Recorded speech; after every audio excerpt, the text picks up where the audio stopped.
Ya, selamat bertemu kembali dengan saya ya, Magriza Apriansyah dalam podcast Diskusi AJ.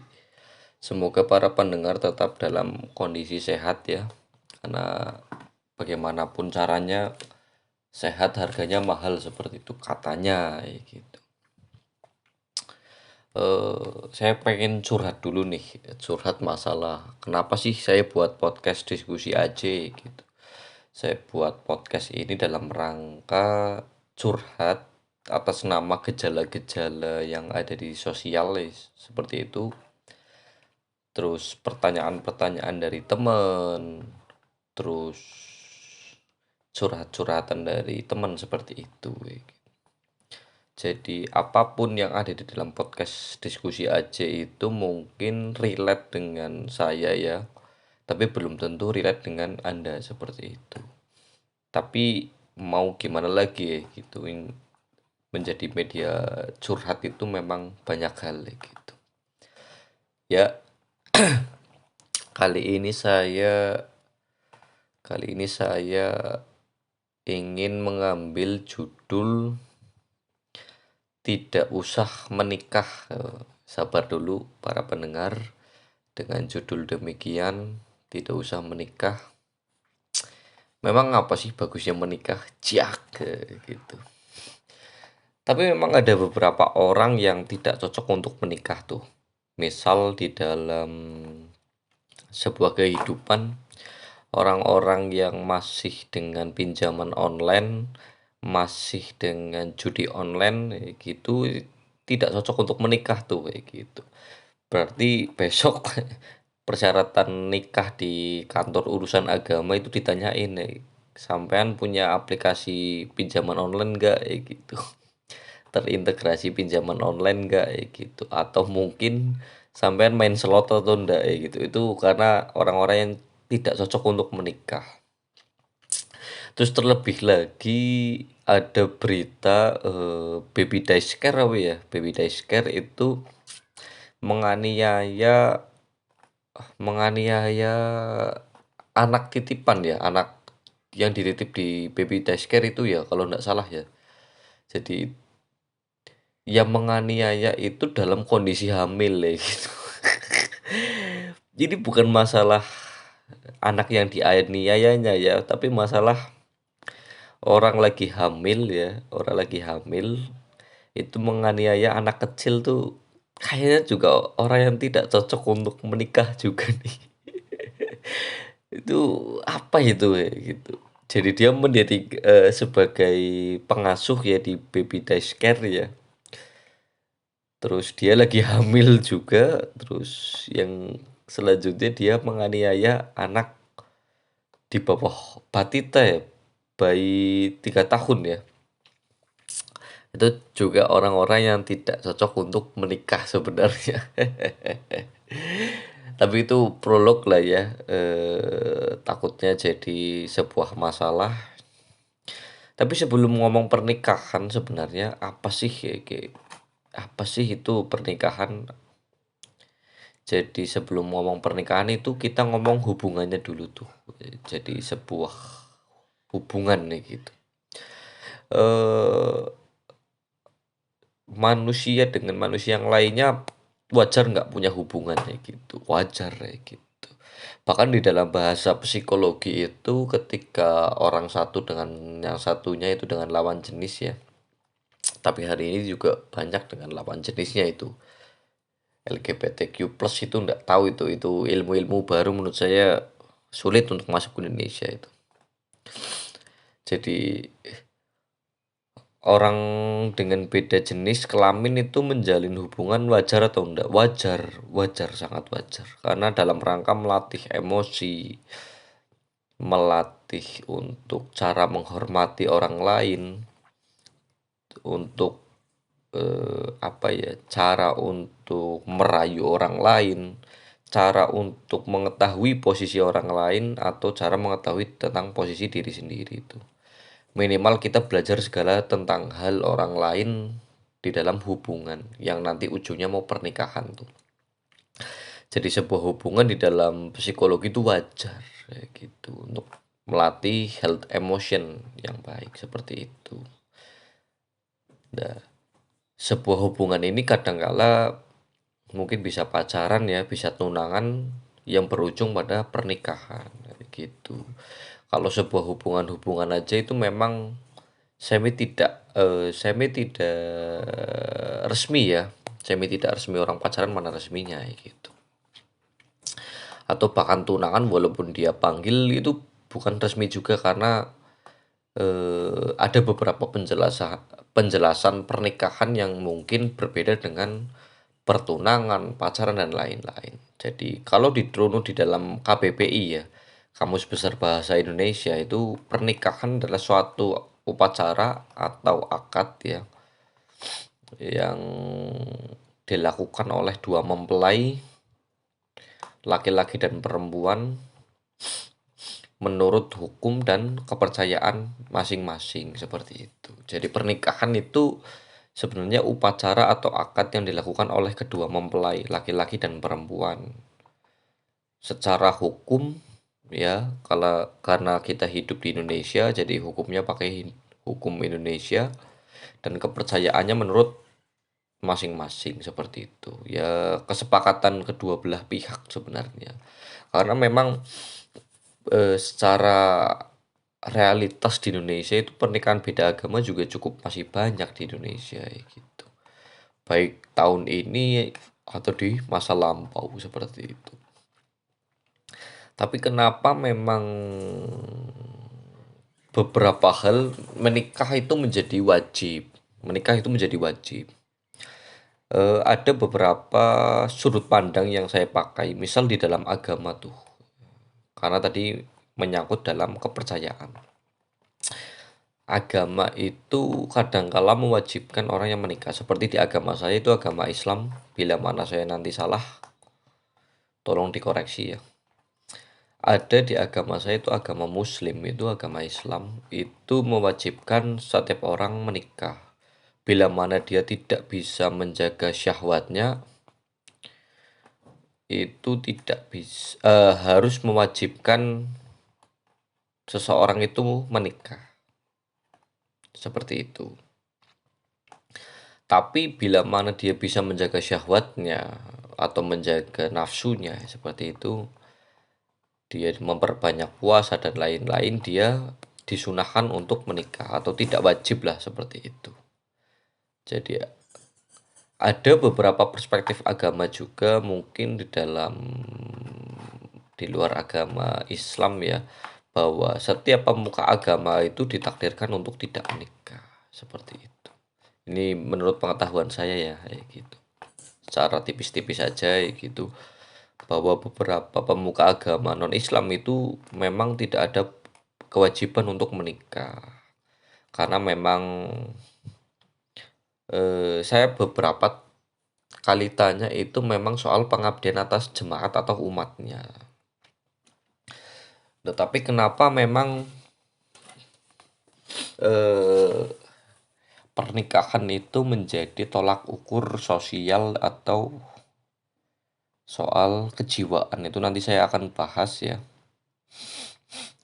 di di bahasan selanjutnya. Tapi memang judul tidak usah menikah ini menurut saya begitu penting. Begitu pentingnya kenapa? Eh mau atau tidak mau, sadar atau tidak sadar ya, angka pernikahan ya yang dikeluarkan mungkin BPS ya, Badan Pusat Statistik di Indonesia, itu angka pernikahan yang ada di Indonesia itu menurun banget. Tapi dengan aktualisasi ya di setiap bulan-bulan pasca Lebaran Haji atau Lebaran Idul Fitri itu mesti meledak. Itu meledak banyak pernikahan-pernikahan yang diselenggarakan.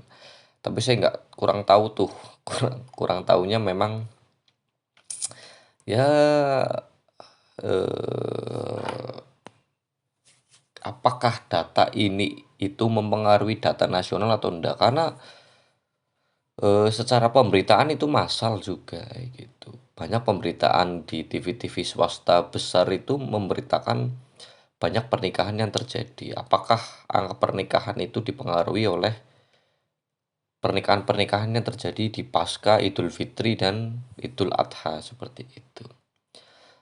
Kenapa memang di Indonesia, angka pernikahan itu menurun? Mungkin anak mudanya itu sudah tidak percaya masalah pernikahan, atau mungkin terlalu banyak sakit hati, atau mungkin kita sudah meniru Jepang tuh. Jepang itu karena mungkin kewajiban mengurus diri sendiri saja berat, apalagi menikah kayak gitu. Jadi orang Jepang percaya bahwa menikah itu sangat berat, seperti itu. Apa sih pernikahan apa itu sebenarnya gitu? Bagaimana membaca psikologi, sosiologi, dan kebudayaan tentang pernikahan. Ini part selanjutnya ya. Jadi yang tadi saya bilang bahwa apa itu pernikahan ya, membaca psikologi itu dan sosiologi gitu.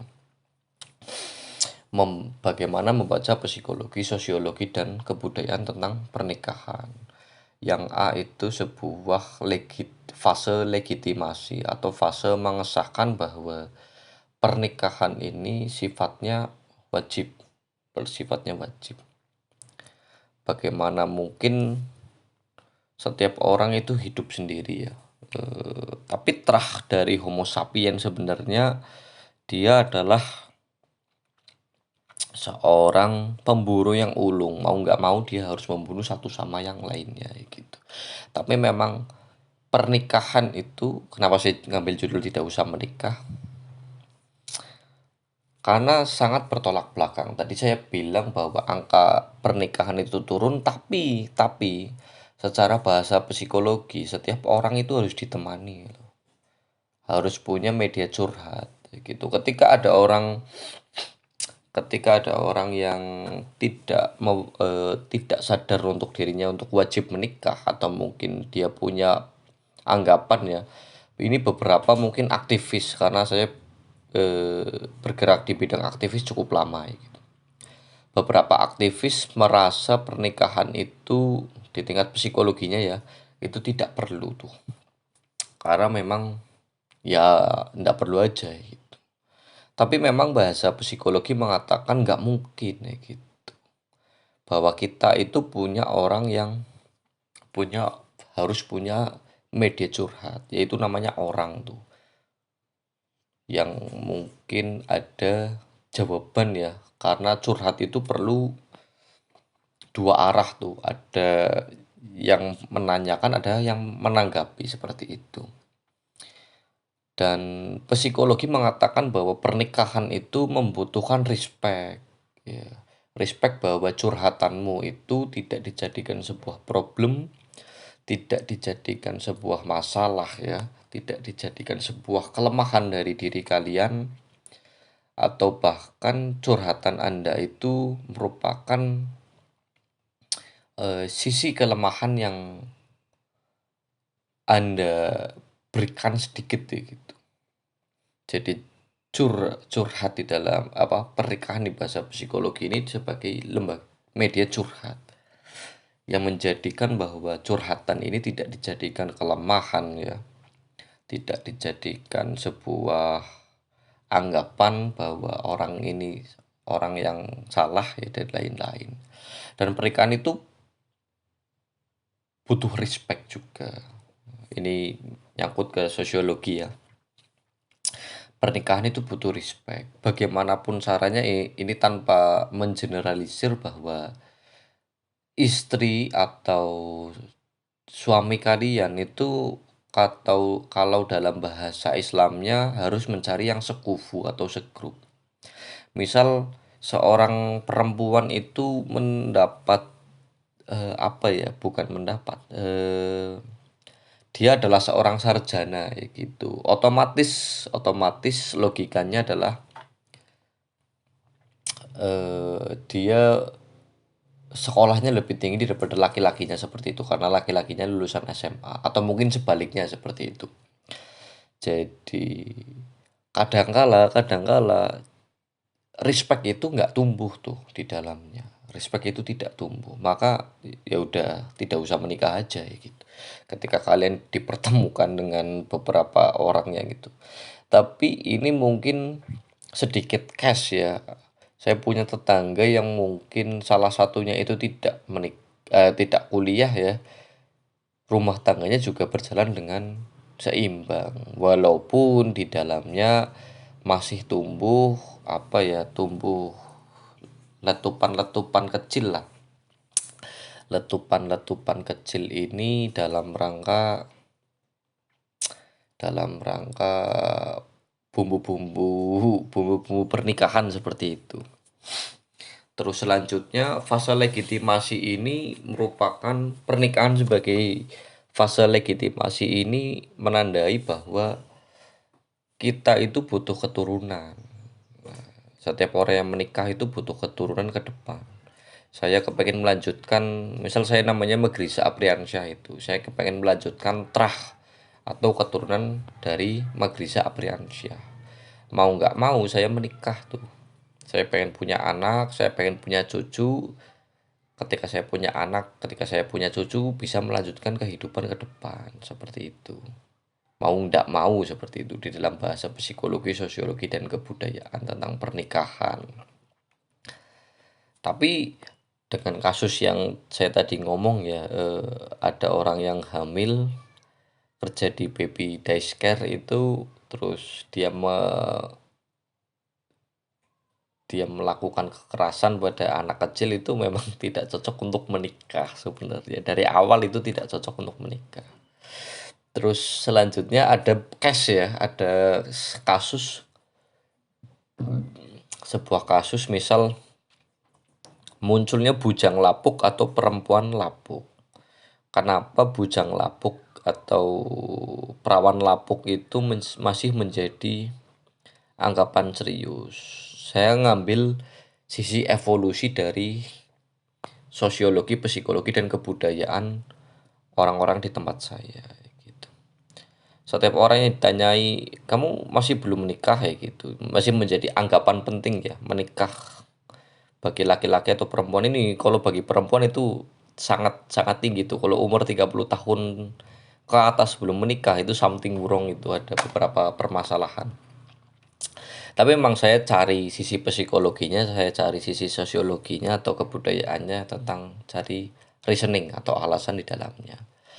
Misal ditanyai kenapa belum menikah ya gitu. Ya masih nyaman aja ya gitu. Nah, kenapa bujang lapuk atau perempuan lapuk ini masih menjadi anggapan serius di dalam sosial kita? Karena orang-orang yang bujang atau perempuan lapuk itu yang mungkin umur 35 tahun atau 30 tahun ke atas itu belum menikah, itu memiliki something wrong tuh. Ada sebuah permasalahan di dalamnya. Misal permasalahan masalah psikologi. Mungkin orang yang belum menikah karena memang orang nggak ada yang mau tuh, gara-garanya orangnya ngamukan, atau mungkin orangnya malesan dan lain-lain. Seperti itu. Terus selanjutnya hal itu mempengaruhi perkembangan sosiologinya seperti itu. Ketika orang-orang yang something wrong ya belum menikah itu pasti mempengaruhi kehidupan sosiologinya. Misal saya ngambil kesimpulan ya, menurut evolusi pemikiran saya, bahwa stigma masyarakat mengatakan pernikahan itu menjadi barang yang wajib ketika orang yang dengan umur yang sudah mundur masalah pernikahan, dia menganggap bahwa diri dia tidak diterima oleh lingkungan, atau bahkan lingkungan menolak. Karena saya tadi bilang bahwa orang yang belum dapat istri itu ada something wrong terhadap psikologinya atau sosiologinya atau masalah kebudayaannya, yaitu ada something wrong, jadinya dia tidak diakui, atau bisa jadi memang ada beberapa hal ya menjadi ganjalan untuk tidak menikah. Dan sosiologi mengatakan bisa jadi yang belum menikah ini menarik diri atau bisa jadi tidak diakui oleh orang lain seperti itu. Jadi kenapa bujang lapuk atau perempuan lapuk itu masih menjadi anggapan penting ya untuk setiap orang ya yang belum menikah itu pasti jadi pertanyaan ya seperti itu. Terus kenapa menyangkut masalah tadi ya soal data angka pernikahannya sudah menurun di Indonesia dengan aktualisasinya tadi. Saya nggak tahu tuh angka ini dibuat asli atau enggak dari BPS. Positive thinking saya itu dibuat secara asli ya. Karena pernikahan juga banyak terjadi tuh di setelah Idul Fitri dan Idul Adha. Saya kepengen cari the other side-nya, sisi lainnya yaitu kenapa pernikahan menjadi momok menakutkan. Ya, pernikahan segala hal itu masih menjadi momok menakutkan. Itu menyangkut soal pribadi tuh. Ya belum mapan lah, ya belum siap lah. Atau mungkin karena menurut saya ini evolusi menurut saya pribadi, kenapa pernikahan jadi momok untuk saya itu ndak hanya nikah soal dengan calon saya, dengan perempuan yang ada di depan saya harus juga nikah dengan kondisi psikologi kepalanya gitu, kondisi cacatnya itu. Mau nggak mau kan tetap manusia itu punya resistensi cacat tuh. Cacat cacatnya jodoh saya, terus kemarahan jodoh saya itu atau mungkin eh, keinginan jodoh saya seperti itu masih menjadi momok. Terus keduanya kenapa pernikahan itu masih menjadi momok gerbong atau orang-orang yang ada di belakang kita, keluarga atau menghasilkan gerbong tuh. Menghasilkan gerbong itu keturunan kita itu. Jadi kenapa menurut ini evolusi saya lagi ya, kesimpulan yang saya ambil kenapa saya masih takut untuk menikah ya gitu. Karena gerbong-gerbong yang ada di belakang saya. Karena menikah itu bukan soal saya menikah dengan misal dengan perempuan yang ada di depan saya, tapi pernikahan lebih jauh daripada itu. Misal kita mengkawinkan metode pendidikan yang ada di keluarga saya dengan metode pendidikan yang ada di keluarga jodoh saya, kasih sayang yang saya terima dengan kasih sayang yang jodoh saya terima, terus adat istiadat keluarga saya ya dengan adat istiadat keluarga jodoh saya dan lain-lain seperti itu gerbong. Yang tadi pertama masalah pribadi, yang kedua masalah gerbong. Terus ketiganya kenapa momok menakutkannya adalah masa depan ya, soal ekonomi, soal apa yang terjadi di depan sana atau mungkin apa yang kita akan lakukan seperti itu. Jadi pernikahan ini masih menjadi momok. Dan saran saya, kenapa judul saya tidak usah menikah. Beberapa hal itu memang harus dipikirkan matang-matang tuh. Jadi pernikahan ini nggak hanya soal main-main. Karena saya pernah itu duduk di kafe ketemu dengan anak-anak SMA ya, mungkin umuran 17 18 tahun ya gitu. Dia lagi cerita-cerita soal pernikahan ya. Saya udah dewasa nggak pernah ngomong masalah pernikahan. Orang dewasa itu kayak 17 umur 18 tahun itu lagi ngomongin nikah ya itu. Yang temannya satu, wah gila dewasa banget. Kehidupan tidak semenarik itu ternyata di depan. Jadi apapun soal pernikahan, tolong dipikirkan matang-matang. Karena ini soal memulai keluarga baru, kehidupan baru. Dan apapun itu bisa menjadi faktor terbesar ya kegagalan dari sebuah pernikahan. Karena saya mikirnya gini, pernikahan itu kalau Anda niat menikah itu dalam rangka bercerai itu jelek. Itu jelek sekali. Tapi Apakah di dalam pernikahan itu memiliki muara untuk bercerai? Pasti. Tapi muaranya bukan bercerai, tapi bisa jadi muaranya itu adalah perceraian. Jadi apapun kehidupannya harus dihitungkan matang-matang seperti itu. Dari saya cukup sekian. Bila ada tutur kata yang kurang berkenan, mohon dimaafkan. Jumpa lagi di podcast selanjutnya. Terima kasih.